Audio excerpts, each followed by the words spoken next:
Bismillahir Rahmanir Rahim. Assalamu alaikum wa rahmatullahi wa barakatuh. Brothers and sisters, welcome to the fourth episode of the second series of History Nights. It's a collaboration between IlmFeed and Islamic Relief.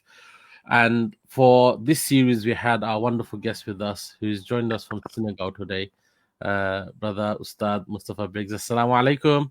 Wa alaikum salam wa rahmatullahi ta'ala wa barakatuh. It's a pleasure to join you guys here from West How are Africa. you? How's family? How's everything in Senegal? Good?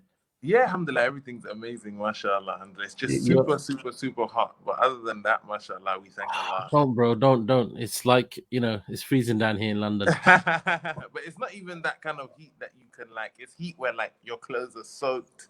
If you take a walk to the masjid and come back, it's really intense. But alhamdulillah, other than that, we're enjoying But ourselves. your hats seem to just get better and better, bro. They're just like dapper hats, mashallah.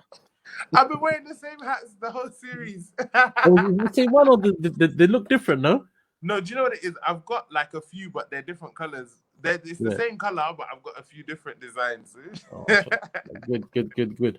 Right, brothers and sisters, thank you so much for joining us once again. Those of you who have already shared, thank you so much. If you haven't, the biggest way that you can support us with this show is push it, share it on your feed so that other people get to see it, inshallah. And that would help us bring up the numbers, but more so importantly is that will reach more people, inshallah. If you're watching on Facebook, please like and share. If you're watching YouTube, subscribe. And if you're watching and switch on the notification bell icon, and if you're watching on Twitter, retweet, inshallah. Today's topic, the final topic for this series, which is Ella Collins and the woman behind Islam in America. I know last week we discussed. I think I was supposed to be my last week was supposed to be my last one, but unfortunately, Atik couldn't join us, so I'm having to cover him. That's fortunately I get to have you back. Yeah. Don't tell Atik that. He might not be happy if you say it's fortunate. But yeah, so today's topic is the final topic, and I think it's inshallah we'll go out with a bang with this one. It's very relevant. It's very in a topical discussion. So over to Ustad. Jazakallah khair for joining us today, and over to you. Alhamdulillah. Bismillah ar-Rahman ar-Rahim. Wassalatu wassalamu ala ashraf al-anbiya wal-mursaleen. Sayyidina Muhammad wa ala alihi wa ashabihi haqqa qadrihi wa miqdarihi al-azim. Subhanaka la ilma lana illa ma 'allamtana wa innaka antal alimul hakim. Alhamdulillah Rabbil Alameen. It's a pleasure to join you again for the fourth week and for the final installment of our Black History Month series. And this week I'm going to talk about 1 and 3 in very, very, very, very important figures who were essential in the establishment of Islam in the Americas as we know it today. So if we look at the Islam in America, it's always in Black History Month where we always talk about people like Bilal and Malcolm X. Those are the two main figures I grew up whenever it was Black History Month, hearing people talk about them. But many people, through discovering Malcolm X and the legacy that he had in spreading Islam in the Americas and across the world and the influence he's had on Islam in the 21st century, we mustn't forget the pioneers, the female pioneers of spreading Islam in the Americas.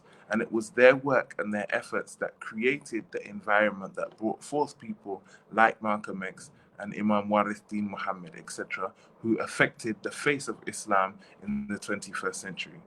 If we look at America, 25% of American Muslims are African American, and many of them came to Islam through the Nation of Islam originally, and after that with the Warith-Din Muhammad community and many other communities in that side of the world.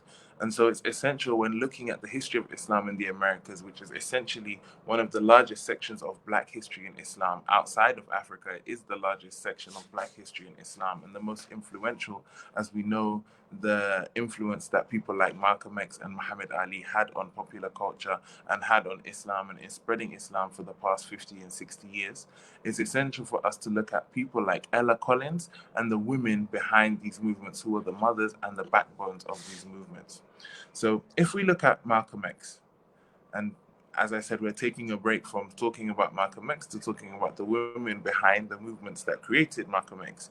If we look at Malcolm X, we know that he came to Islam through a movement called the Nation of Islam movement. So many people do not agree with points in their aqidah, and many people don't agree with points in their doctrine, but that's not what we're here to discuss. We're here to discuss the social and historical impact that they had in creating an environment where people became familiar with the names of Allah and the name of Muhammad sallallahu alaihi wasallam, and through that they managed to find themselves returned to Islam, which was the religion of a lot of their ancestors. And so when talking about Malcolm X, when talking about Muhammad Ali, we have to mention the Nation of Islam and acknowledge the work that they have done in establishing a community that brought forth thousands and thousands of people who would later become Muslims, and the effect that they had in creating that environment where people were familiar with the names of Allah and with the name of the Prophet sallallahu alaihi wasallam. And as we know, the Nation of Islam was founded by a man called W.D. Fard Muhammad, but it reached its peak when it came under the guidance of Elijah Muhammad, who served as a teacher and a mentor to Malcolm X and to Muhammad Ali and to the hundreds of thousands who embraced the Nation of Islam doctrine and became members of the organization. But what is not too well known outside of the names Elijah Muhammad and Malcolm X is that the first lady of Nation of Islam, as she was known, Sister Clara Muhammad, was the backbone and the pillar of this movement.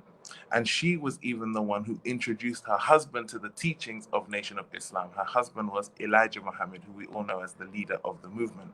So when W.D. Fard Muhammad founded the movement in the early 30s, Sister Clara Muhammad was one of his earliest disciples. And she convinced her husband, then known as Elijah Paul, to become a member. And he became W.D. Fard Muhammad's successor and took leadership of the Nation of Islam movement.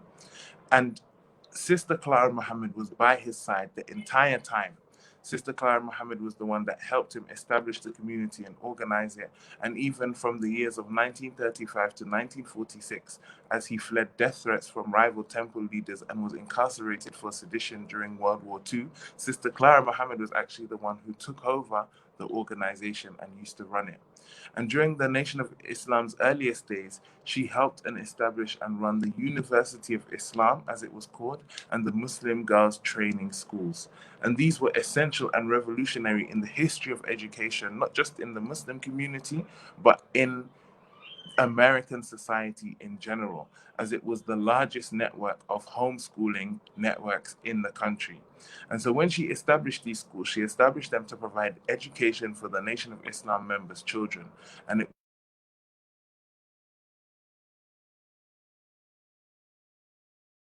was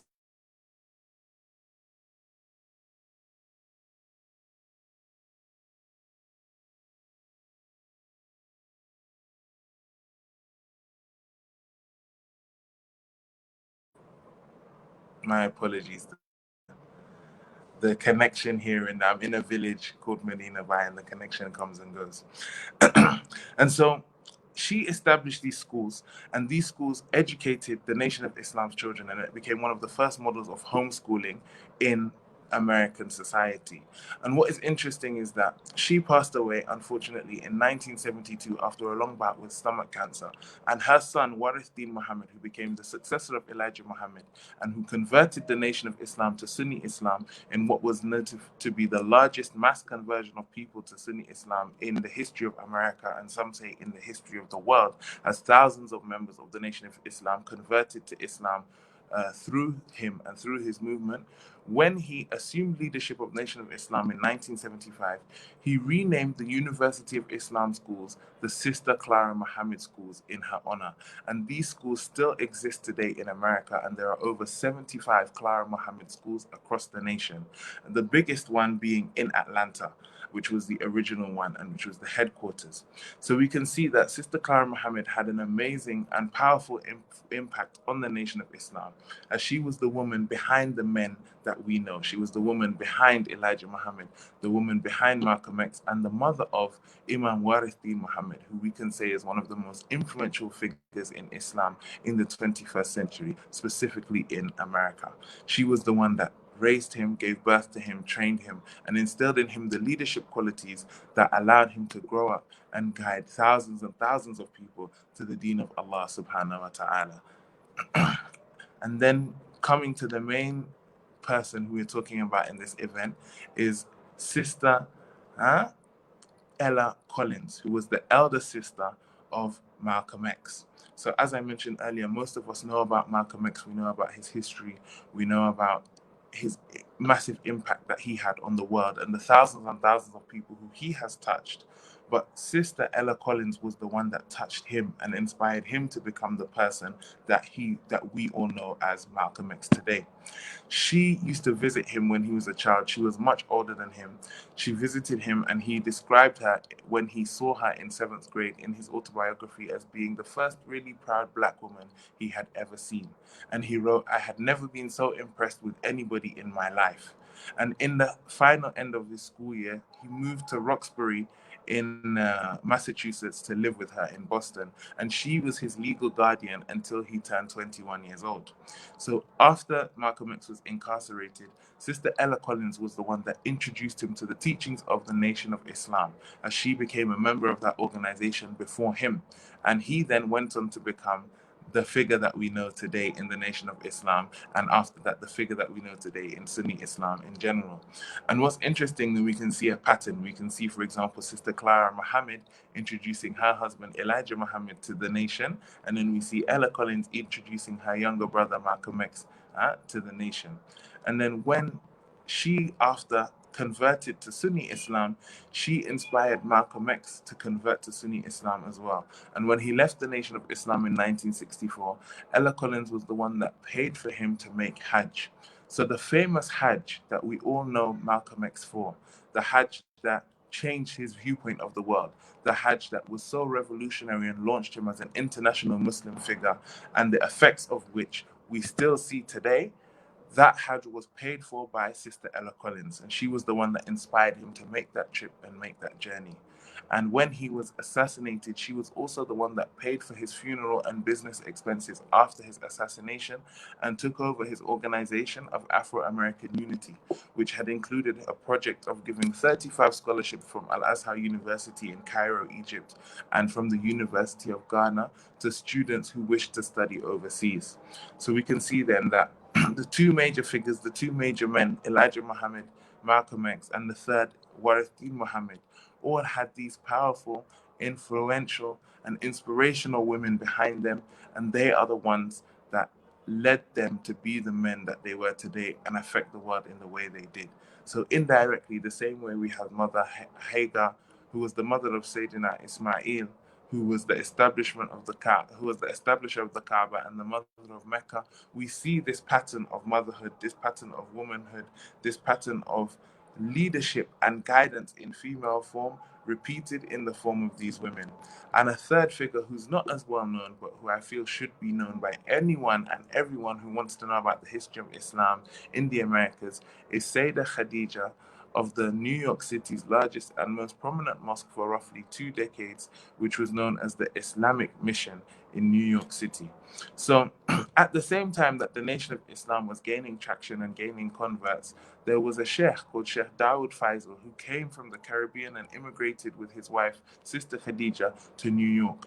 And they took their home, which was a hub for the artists and the intellectuals of New York at that time, and opened their home to serve as a school of elocution for neighborhood children. So they were very big on education, they were very big on community work, and they were very big on spreading the message and educating the people. Then when they converted to Islam, they converted their house into a mosque, and it became one of New York City's first and most prominent mosques, the Islamic Mission of America. And this was in the year 1939, as far back as 1939. So Sister Khadijah and her husband Sheikh Dawood Faisal ran this mosque, and it served as New York City's largest and most prominent mosque for roughly 2 decades. And it's still used as a masjid and a place of worship today.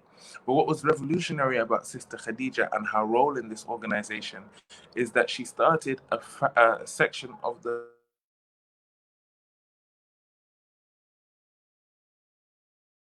organization called Ladies Cultural Society. My apologies. And the Muslim Ladies Cultural Society provided women in the local community with a model for active and engaging community leadership. And so she used to travel with her husband across the country, speaking to groups of women as well as mentoring nearly 2 generations of Muslim women in New York City from the late 1930s all the way until 1990. And Mother Khadijah had an immeasurable impact on the spread and development of Islam in the region. So we can look at her and know that she was a mother for thousands of Muslims in New York. She was very active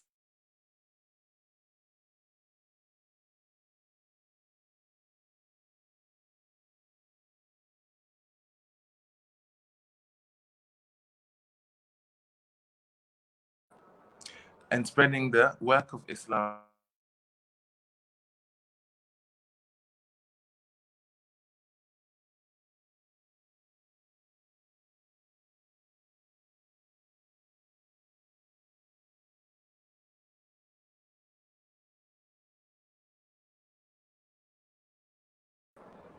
When speaking about Islam in the Americas, it's essential for us to talk about these 3 figures as they served as the foundation, the cornerstone, and the backbone of Islam in that continent and in the world, we can say, in the 21st century.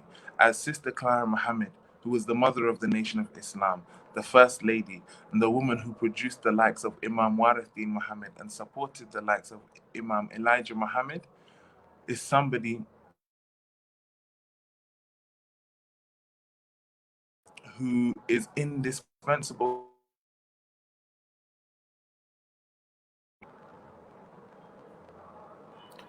If we look at Sister Khadijah Faisal, she's also essential in spreading the message of I'm sorry. Maybe want to rewind a bit. in Sorry, viewers. mentoring thousands and Unfortunately, thousands of women across generations, nearly 2 to 3 generations. And if we look at Ella Collins, who was the older sister and guide and mentor to Malcolm X, who then went on to influence and thousands of others, we can see that it's dispensable for us to know and understand these 3 women's stories to make a larger picture of Islam in the West. My connection is very terrible and I apologize for that. I'm sending you all my greetings, and I think I'm going to end the presentation here and hand over to my brother who's appeared in the corner. Alhamdulillah, I hope I was able to say what I needed to say and teach what I Jazakallah khair, needed to Ustad. teach, inshallah. And hopefully the We connection heard won't run you. out before I can say goodbye. Assalamu alaikum. So, Jazakallah khair, but Ustad Mustafa, unfortunately, has got some technical issues in Senegal. As you can imagine, the Wi-Fi connection is always not that strong. So, inshallah, we'll try and connect back with him another time. But this was the last episode. I think we got the gist of the story.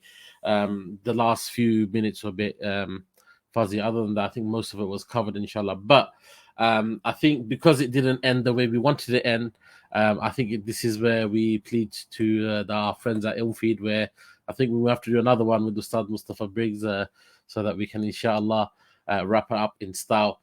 But other than that, for those of you who've been watching so far, this series is this is the final episode of the series, and your friends and family who may have missed it previously, do send them the links. They're all on the Facebook pages, all on YouTube channels. All the videos are there. We had 4 episodes. This was the 4th and final one. We did have a history nights previously in season 1 with IlmFeed, which was during the Hajj days, was Hajj stories. So if you missed that, then go and visit those. Those are, mashallah, very sweet 20-minute style stories of people's travels and journeys, throughout history. So that's a very nice plug there. Other than that, brothers and sisters, Jazakallah khair. I know so many of you were commenting. I did forget to mention, do comment where you're watching from. It gives us understanding of how far this is reaching, inshallah. And finally, brothers and sisters, IlmFeed and Islamic Relief have been working this together. So there's a lot of people behind the screen, particularly in the IlmFeed team, that you don't see, but they're there continuously pressing the buttons, clicking away. Do make dua for them that Allah can, increases their ability to do more for the community, for our ummah, and Allah accepts their effort. There's so many people behind the screens. We take the credit for it when we do half the work. The bulk of the work, in fact, is done behind the scenes. So may Allah reward them, keep them in your du'as. And today is in the UK now. Anyway, it's Rabiul Awal, 12th of Rabiul Awal, and so according to many narrations, this is the date of birth for Rasulullah sallallahu alaihi wasallam. So inshallah, we end in a beautiful ending with durood and salat and salam on the Prophet sallallahu alaihi wasallam.